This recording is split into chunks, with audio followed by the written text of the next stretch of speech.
What? Jeez.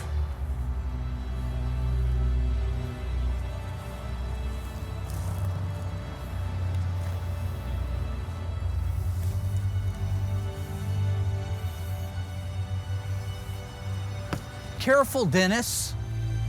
This is a piece of crap, Arnie. Oh, but she could be fixed up. Yeah, she could be real tough.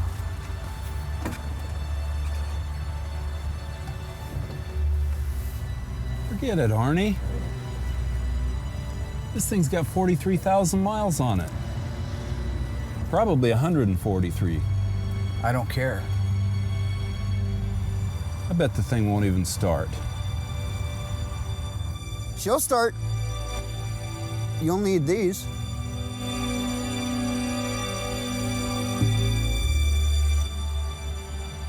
How much do you want for her? I mean, whatever it is, it's not enough. Jeez, Arnie. This time on Graveyard Carz, we reveal the complete restoration of our B7 Blue 1970 Challenger RT 440 6-pack. From paint to drivetrain and the final road test. Witness the transformation of this Challenger RT from a 383 Blue Beauty to a 440 6-pack B7 Beast. The unburied dead, the unburied dead are coming back to life, are coming back to life. Self-proclaimed Mopar master Mark Warman and his protege painter Will Scott get paid to bring Mopar muscle cars back from the dead. They work with Mark's daughter Alyssa and his cousin Dougie. They're willing to travel anywhere to retrieve a customer's car, detailing how it lived its life and how it died. After that, they bring it back to make it look just like it did the day it was born.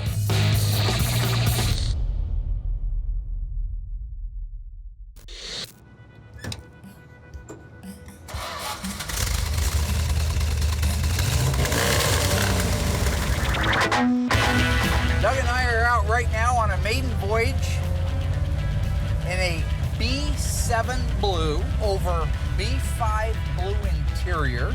It is a manual transmission that uses the pistol grip shifter. The first two letters of the vehicle identification number are J for Juliet and S for Special. It has a 410 Super Track Pack rear end, a Rally instrument cluster with an 8,000 RPM tachometer, and the speedometer goes up to 150 miles per hour. What are we driving?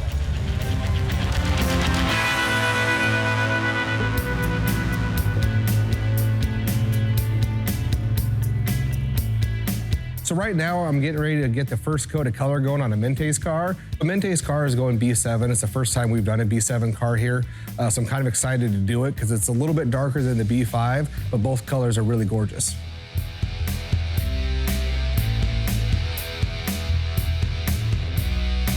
This is a popular color, so PPG's got this one just dialed down. So I order my 3 gallons, they send it to me, I mix it up, do a quick spray out to make sure that it looks good, and then we're spraying.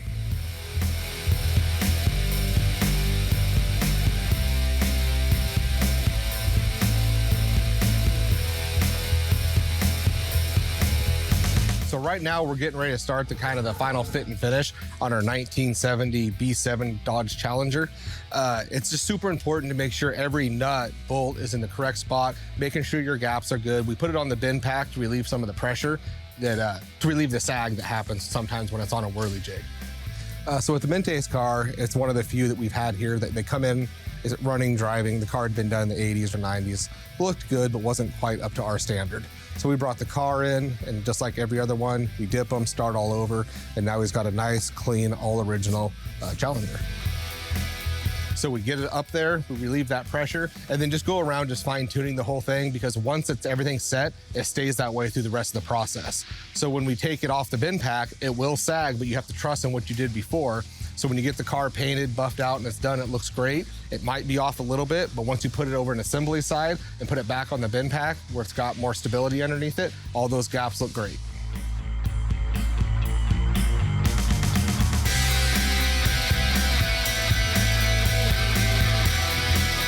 We got our first fender hung. Everything looks good, double checked, signed off on, so now it's time to move to the next.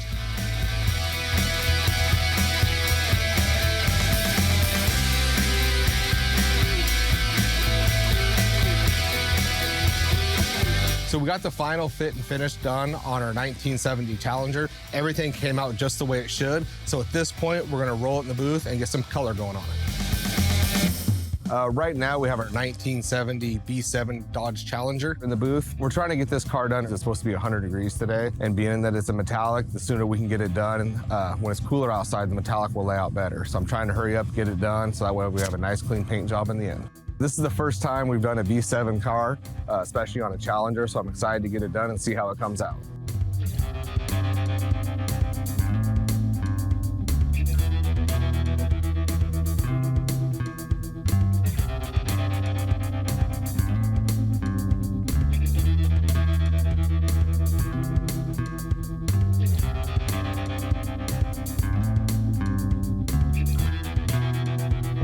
This was kind of a rush job because once it hits 100 degrees, I just can't get that paint to lay down nice. So it was a little bit of a challenge to get it done on a shorter time frame.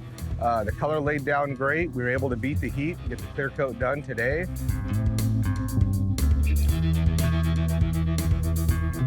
So I'm getting ready to head in the booth right now and start the cut and buff process on our 1970 Challenger. I'm going to start with 800, then I'm going to go to 1200, 1500, 2000, then 3000. So the car's already pretty much been cut, except it hasn't been done with 2000 yet. You can see it's still shiny through here because I stay off that line. So I do this just to protect it. Challengers are a little more tricky because, right, we got a real sharp style line where a Cuda doesn't. So you kind of got to watch that line. So a lot of times I'll just mask off the line when I do my sanding and buffing to ensure that we don't get burned. So it takes a little bit more time than some of the other cars, but the end result's the same. I mask up all the edges just because I don't want to burn it. Because once you burn it, then sometimes it can be challenging trying to fix it. So I just would rather be safe than sorry, make sure those edges are all protected, and then that way I don't have to fix anything later. If you catch the edge, whether it be when you're sanding it or with the buffer, if you don't have those edges protected, you burn it. Is what that means is you actually sand off the 3 or 4 coats of clear coat, the however many coats of color that you have on there, and you can go right down to the primer. So you can have something that's actually 1 inch or 2 long, and it'll be primer underneath there. So you can literally take the paint off all the way down to primer on that. So that's why I just put the tape down to make sure I don't have any problems at all. Now that the sanding is all done completely, I start the buffing process. I get all the dust, get the whole car wiped down so it's a nice, clean, fresh surface to start with. It was one of those things that has really sharp edges, so I made sure I went through the whole car, masked them up, went from 800 all the way out to 2000, and the finer grits in between, so that way when it came time to buff it, it really buffs quickly. I start with a wool pad, compound number 1, and I use that wool pad over the whole car.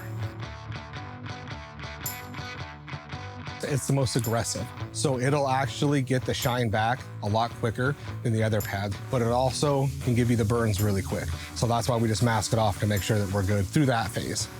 So we start very aggressive with the wool pad before we move on to the next.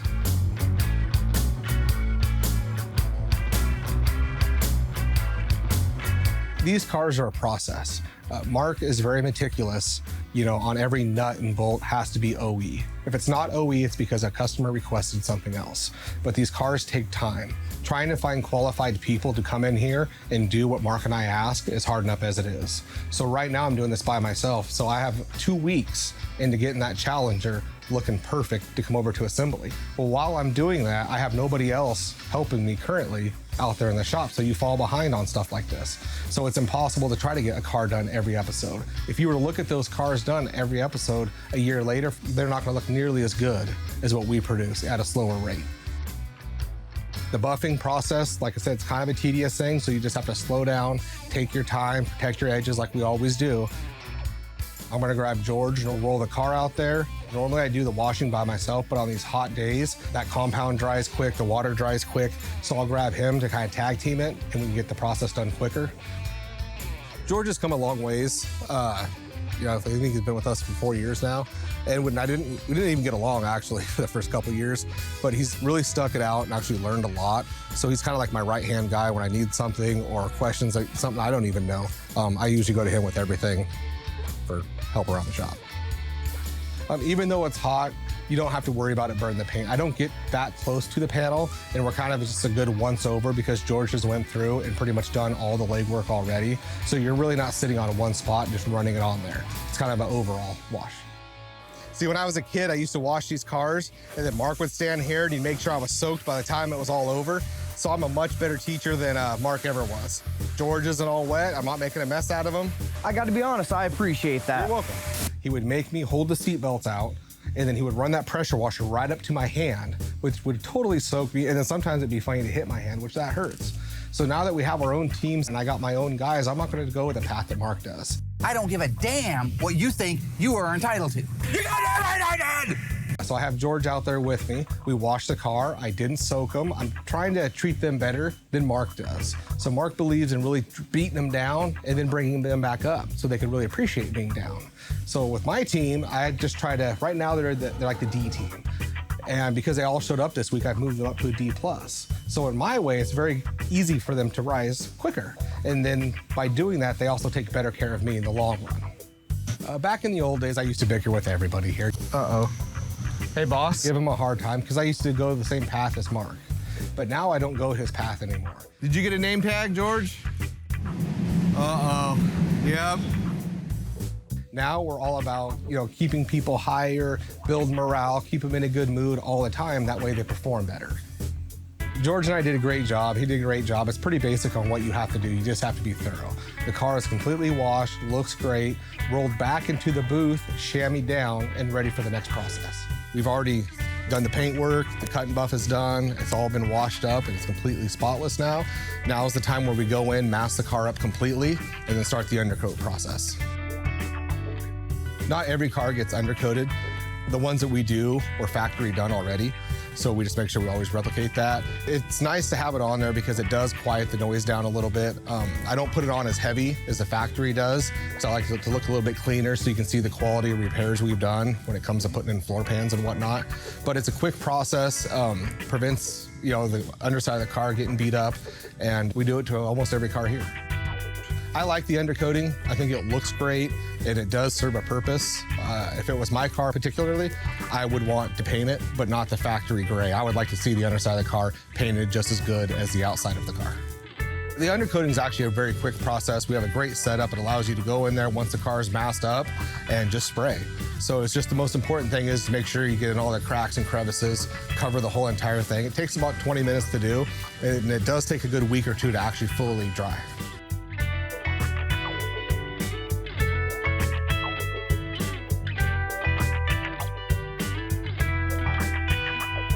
The car looks amazing. The undercoat went perfect as usual. So I'll give that about 30 minutes to kind of dry a little bit, unmask the car completely, and roll it over to the assembly shop. Stay tuned. There's more to come in the restoration and transformation of this former 383. Okay, lowering down. Second floor mannequins and apparel. The Ghouls install the new 440 drivetrain. Hold on, Mark. And Will has a problem with the transverse stripe. There's no bumblebee stripe on it. Car's a bumblebee car, remember? Not like a decal?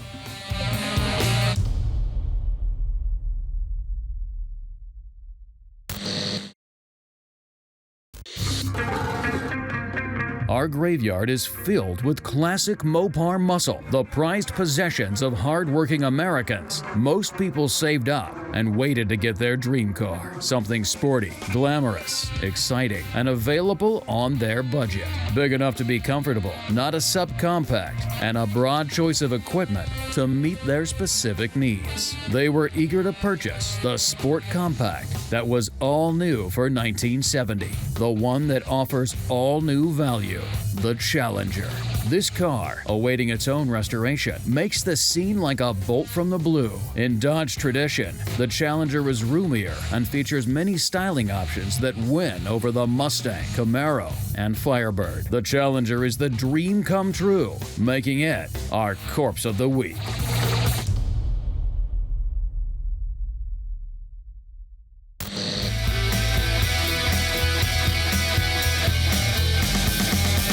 Our 1970 Dodge Challenger RT. This is a B7 blue car. It has a white Bumblebee stripe, black interior. Originally, it was a 383 4-speed car. The customer wants me to convert it over to a 446-pack 4-speed car. So that's what we've been in the process of doing. The drivetrain is all built out. We've been assembling what we can on the car until the drivetrain was done.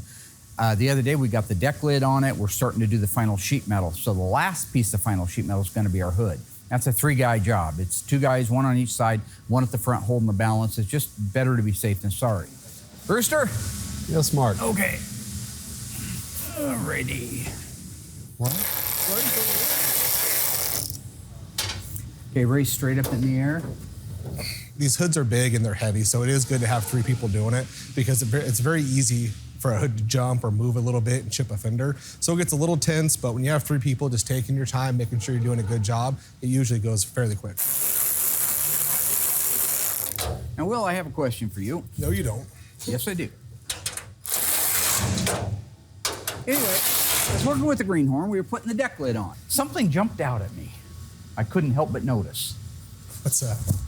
There's no Bumblebee stripe on it. Car's a Bumblebee car, remember? Not like a decal? No, it's not like a decal. It's a painted-on stripe. V9W to be specific, because it's supposed to be white. Now, I'm just wondering why you didn't put it on there, because it's supposed to go on underneath the paint. Why didn't you tell me? What, Will? Can you lift up in the front a little bit? Why didn't you tell me? Tell you that it's supposed to get a stripe on it? How am I supposed to know if it gets a painted stripe?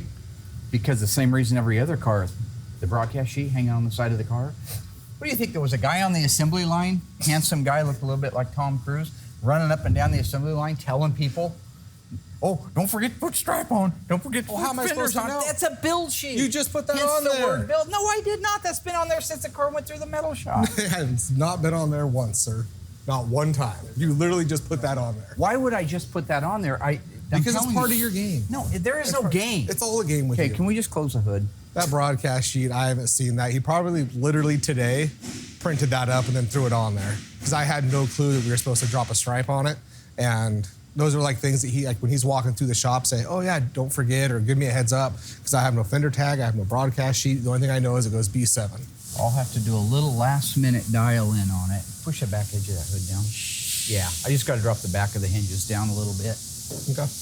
The hood looks good. It needs a little bit more tweaking. We leave that for Mark to do. You know, he's a perfectionist at it. He's actually really good at it. So he'll dial this thing in, but color looks great. Everything matches like it should. Looking amazing. Okay, are we done? You're dismissed. Thank you. Will, you're not done. The V9W stripe, as you know. The white stripe. Next time, read the broadcast sheet. Put a broad. There was a broadcast sheet. It was not there. I've done this whole car from start to finish. Listen, I've made mistakes too. I didn't realize at the time I was a greenhorn. I didn't realize that the way they did it was like before the car ever got purple or blue. If it got a Bumblebee stripe on it, they painted the back of the car almost to the front edge of the deck lid. Then they did a reverse mask, masked off the rally stripes, painted the car, pulled it off, and they were done. Okay. So when you run your finger across a factory stripe, if it was brand new, right what? You wouldn't feel the line. Of course you'd feel the line. No. We're not clear coating over it, it's an enamel paint. Can I finish now? If you ran your finger over it, you would notice that the white paint is lower than the other paint, okay? Because the other paint's on top of it.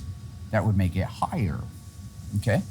In this case, it's going to be reverse. Right. So all I need you to do is keep that millage way, way down. Absolutely. Okay, so at the very leading edge, I want 1 coat of clear. I don't want 3 coats of polyurethane clear. I want 1, and it has to be clean, unlike most paint jobs, so I can get that I can take down care of it. flat. I can take care of it. Now, I will get you the original engineer drawings, if that would help. Sure. You'll have to be able to read. I do. Okay, good. If you couldn't, for some reason, read, Are we done? there's a yellow car out back with a factory bumblebee stripe on it. That'd probably be easier for you than reading all those pesky numbers. 16 this, 8 that. You know what I'm saying? I You got it. see what I mean? So the question is, did I hang the broadcast sheet on the car after the fact? I'm not going to confess to anything. I'm not going to deny anything. Let me ask you this. How can Scooby-Doo talk? Go-kart Mozart checking out the weather chart. What's that? JFK. Nobody's ever going to figure out, you know, what was it Oswald acting alone? Was it the Russians? Was it the mob? You know. What's the question?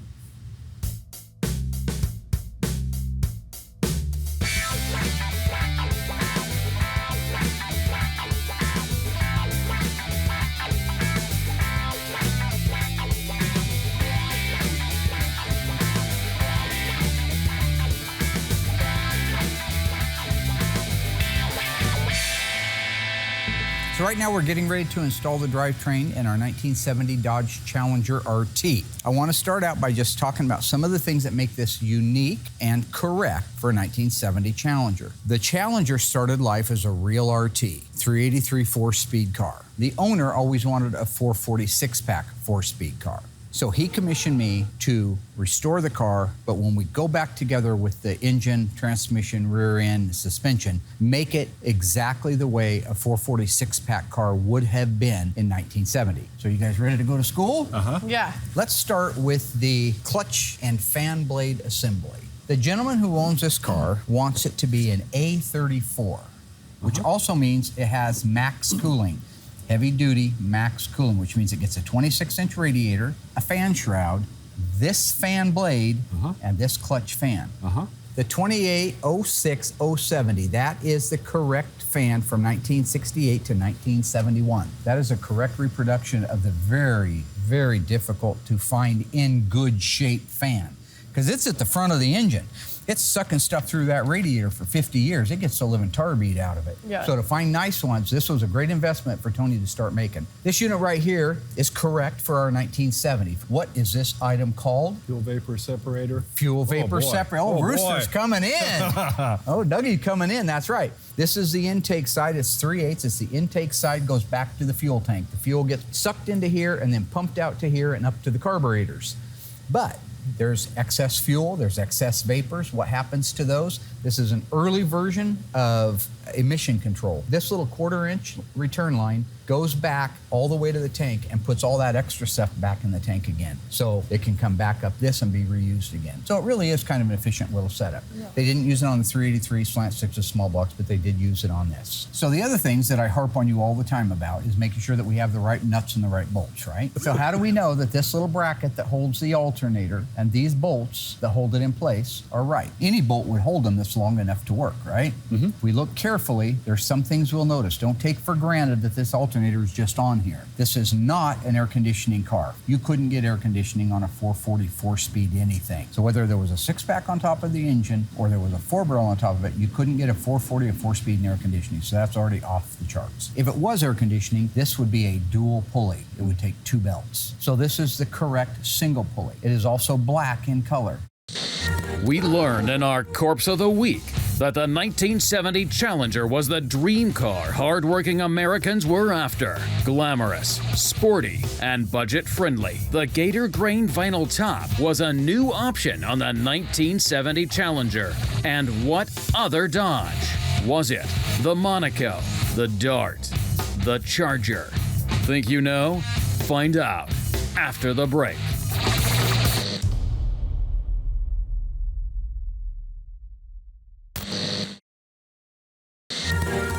Welcome back, ghouls. We learned that the 1970 Challenger was equipped with many styling options. One option was the new Gator Grain vinyl top. What other Dodge car was available with a new Gator Grain top? If you guessed the Charger, you were right. For Dodge in 1970, the new Gator Grain vinyl top was only available on the Challenger and the Charger.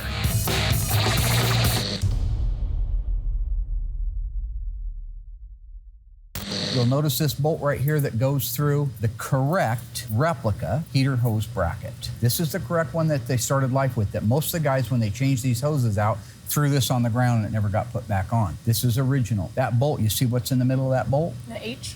That's a Highland bolt. Okay. That is the correct original Highland bolt. Look at this one with the serrated top on it with these little teeth in it. That is the correct bolt. It's very short and it's specific. It's made that way to go into that hole. See the word top here, so you can't get it upside down because I know where you're from. And then down here you'll see the L5. That is the correct bolt that holds the lower part, the pivoting part of the bracketry. When was that car built? September 2nd, Of what year? 1969. Very good. So that means everything on this engine, if it's dated, should be dated before that date, right? Or correctly concurrent with that date. Spark plug wires. These are replicas of the original Chrysler Corporation wires, the black with the yellow writing. If we know that January, February, and March would be the first quarter of 1969, what quarter should these spark plug wires be? The second or the Closest third, right? to the production It just date without couldn't be going the over. It's fourth. like the Price is Right. The Okay. closest date So the without third, going then. over it. The third quarter, that's right. And so when you look very carefully right here, what do you see? H3Q69. Third quarter of 69. That's how accurate it has to be. These are the correct heater hoses with the correct part numbers on them. This is the correct upper radiator hose with the part number on it. And this is the correct lower radiator hose with the part number on it. So on that side, that's about it. Just a couple things real quick over here. Since this is going into an A34 car, it has a 410 gear ratio. Mopar made it mandatory that any of their axle package cars that had a gear ratio of 3.55 to 1 or lower got a power steering cooler. That's called being accurate. So that is a power steering cooler that was mandatory with it. Also, the other thing that is mandatory, Disc brakes? disc brakes. So you are standing by, good. So what we gotta do is we gotta locate these front leaf spring hangers into the holes near the torque box area, okay? Bring the front of the axle up a little. Yep, just like that. And I'll come down just a little bit. Okay. Beautiful. All right, we got everything in there. The nuts are in position and loose. That's good. We need to lower the car down and put the rear actual shackles in place. That's good. How we doing, guys? All right, got it.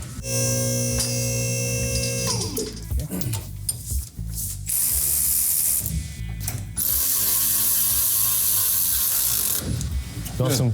Okay, start the nut and the washer. That's all you got to do.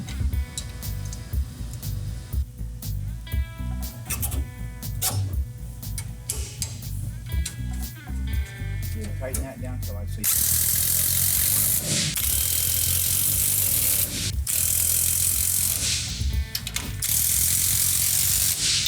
Great. Like it? Good job, guys. Looks good. Let's go ahead and do the engine and transmission. Then we can put the wheels and tires on it. We'll call it a morning. All right, let's get her done. Yeah. Okay, so here's what we're doing right now. Mark has told me what the color is that goes on the back of this car. I just like to come in and double check, especially for the fact that Mark has went and purchased the original books from 1970 and 1971 from PPG. It's a great thing to have. Right now we have a lot of the photocopies, but these are the actual originals. So we flip through,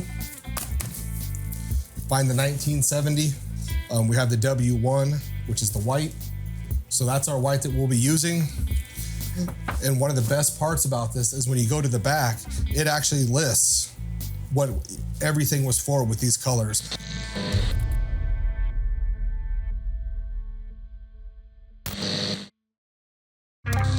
Still to come, the ghouls install the newly built out 440 drivetrain. Will lays out the very unique white transverse stripe, despite Mark's interference. Now don't really follow him. Just quit filming, because this is where he likes to start popping in. And and the Dodge driving duo take this B7 beast for a road test. No hands.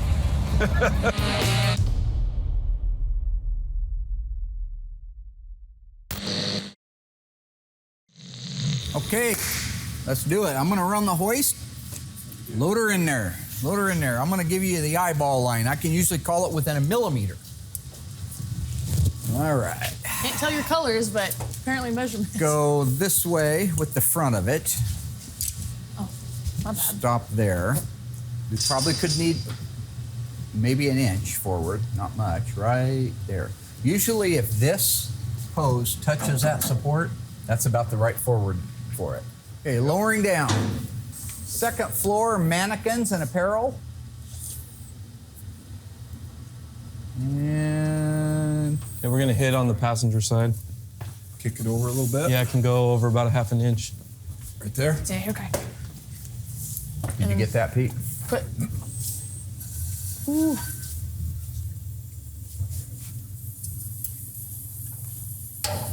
Oh. Hold on, Mark. Okay. Okay, lowering. Wow, we actually cleared everything except for Oh. a shock. You go up just a little bit. I got the shock. It'll pull down. Pull it straight out the front. Yep. There you go. So right now everything is installed as far as the engine is completely restored and installed. Pass-on transmission, did the Hemi 4-speed. It's all done and ready to go. We'll have to do our assembly line markings on it. That's all that'll be left there. Rear end is in place, which is great. So now they're just making final connections. We'll put the wheels and tires on it, let it down. Then we can get it moved over to Will so he can put the V9W stripe on the back that he seemed to have not been able to read the broadcast sheet for. So, Dougie! Yeah, Mark. Hi, Dougie. Hi. Think he does that. That's Hello. What's wrong? Hi, Mark.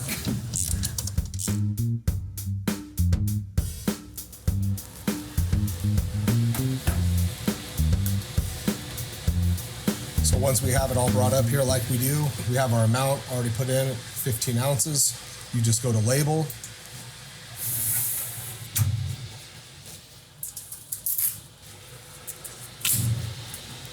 So it has everything in it, so now we're good to go mix it.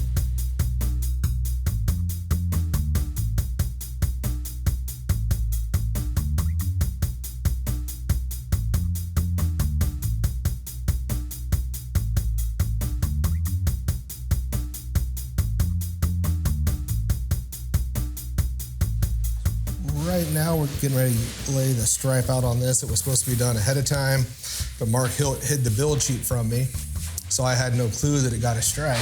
He thought it'd be funny to hide it from me. So I really had nothing to go off of, because originally we were supposed to paint this white and then go back and mask the white off, do the blue. So we're doing it a little backwards, but that's all right. Getting it taken care of now. Now see, now don't really follow him. Just quit filming, because this is where he likes to start popping in. Yeah, see, wait.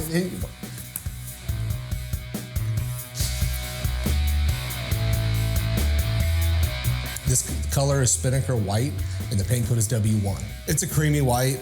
When you first spray it, it looks like it's really, really off, but once you unmask the car and look at it, it is a creamy white, but it's not as noticeable once you get the blue. All right, ghouls. Another moment to test your knowledge about 1970 Challengers. Chrysler sold over 83,000 Challengers in 1970. True or false? Duster sales in 1975 surpassed any individual year of Challenger sales from 70 to 74. Are we telling the truth? Find out after the break.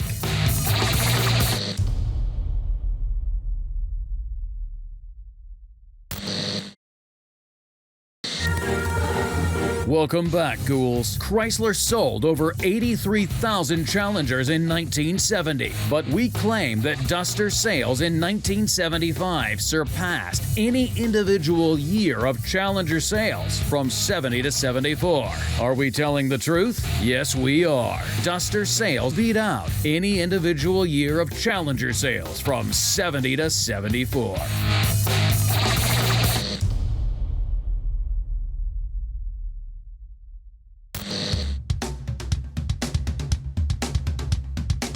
So with our 1970 Dodge Challenger, we're getting close to getting it across the finish line. Gonna do a fire up on it right now. We have not started this engine. Usually we do an engine test run, but we didn't get an opportunity on this one. So we're gonna check for oil leaks, make sure that it runs well. Before we do that, we'll do a quick system check, make sure that the fluids are topped off and that it's truly ready. Sound good? Yeah. And then fire it up? Uh-huh. Okay. Oil. Doug, you want to check the antifreeze? Nice and full. Look at that. Looks good. You good? The coolant's good. Okay. And power, We're getting fuel. power steering is full. Okay. Okay. I'm going to try to start her up. Like Mick Jagger said, start me up. Never stop. Never stop.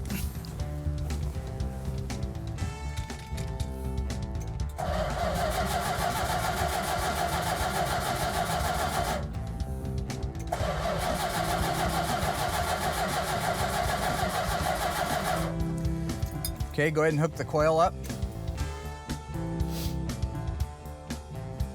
Alrighty.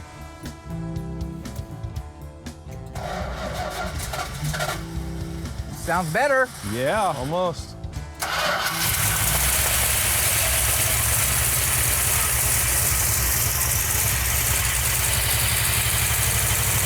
Advance the timing a little.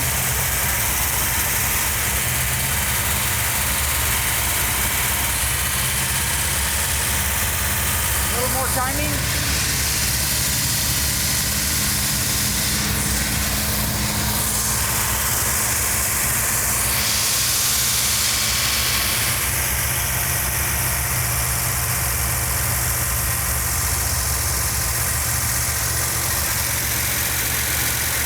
Those valves will quiet down.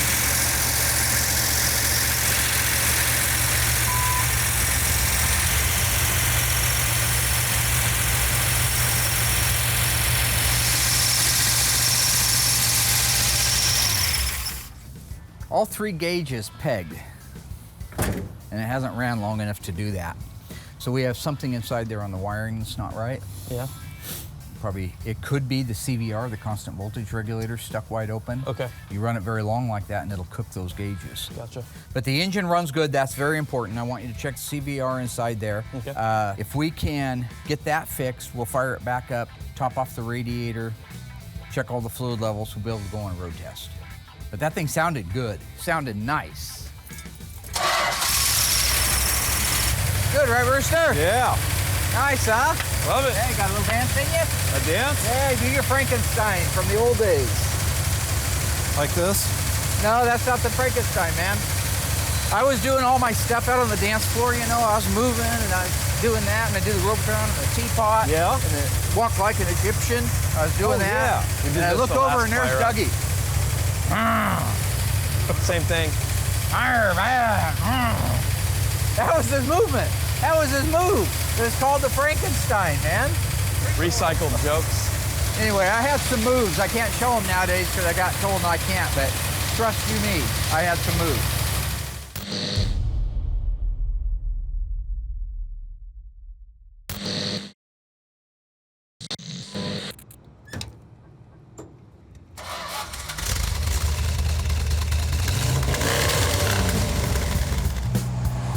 So Doug and I are out on our maiden voyage in the 70 Challenger RT 440 6-pack 4-speed. This is a tribute car, originally a 383 Magnum, but we made it into a 440 6-pack because that's what the owner wanted. B7 blue over B5 blue interior. It is a manual transmission that uses the pistol grip shifter. The first two letters of the vehicle identification number are J for Juliet and S for special. It has a 410 Super Track Pack rear end, a Rally instrument cluster with an 8,000 RPM tachometer, a clock, fuel gauge, temperature gauge, oil pressure gauge, and the speedometer goes up to 150 miles per hour. So this is our first trip out. We're just taking off from the shop. Right now it's in third gear, doing about 2,400 RPM. We're averaging about 45 miles an hour.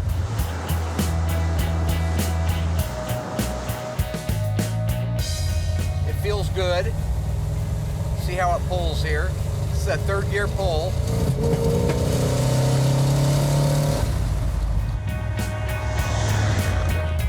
Feels good, has a nice pull to it. The steering, look at that. No hands. Arnie Cunningham. This car was also a manual steering car that we converted over to power steering. How's it feel? It feels nice. Oh, wow. Power Disc brakes, which are mandatory and standard, if you will, with the A34. What's the A34, Doug? What? L31s? That's turn signal indicators. What's the A34 axle package give us? 410 Dana? That's right. And what front brakes are standard with the 410 Super Track pack? Disc. Manual or power? Power. That's right. That's right, old Dougie coming out of the gate strong now. Doing good. Car feels good. Feels nice. We got dual outside mirrors, G36. Wow. These are painted body color, yep. Sounds good. Does. 1,350 CFM, cubic feet per minute of airflow through the 3 2-barrel Holley carburetors from the factory.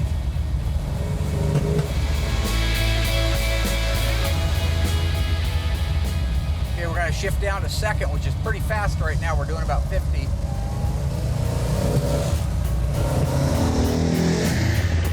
Oh boy. Wow. Feels nice. Idle's nice, has a nice bump stick to it. We use Comp Cam 284, 484, 284 duration, 484 lift. Sounds nice. Sure does. Got our brand new AMD interior trim panels. Now see, these were impossible to find a while back. Nobody was reproducing them. Well, that's not true. The people that were reproducing them were doing a terrible job, and they looked hideous. Oh, these, go ahead. These look nice. They do look nice.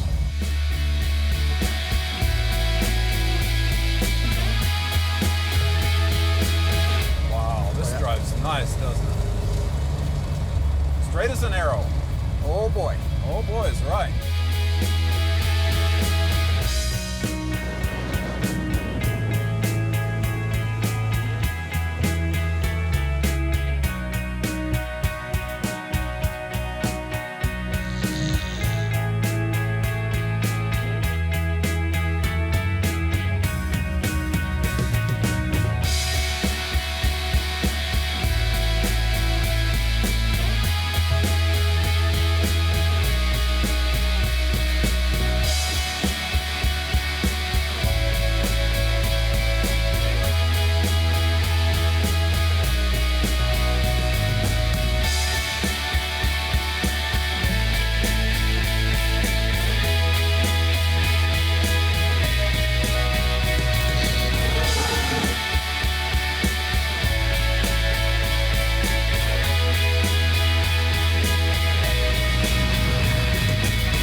Awesome. We are back at the ranch. That is a phenomenal road test. Everything worked like it's supposed to. That's the way they're supposed to work, is exactly like that. I love it. I love it. Yeah. Very nice. Me and the rooster, being normal. Kiss my ass.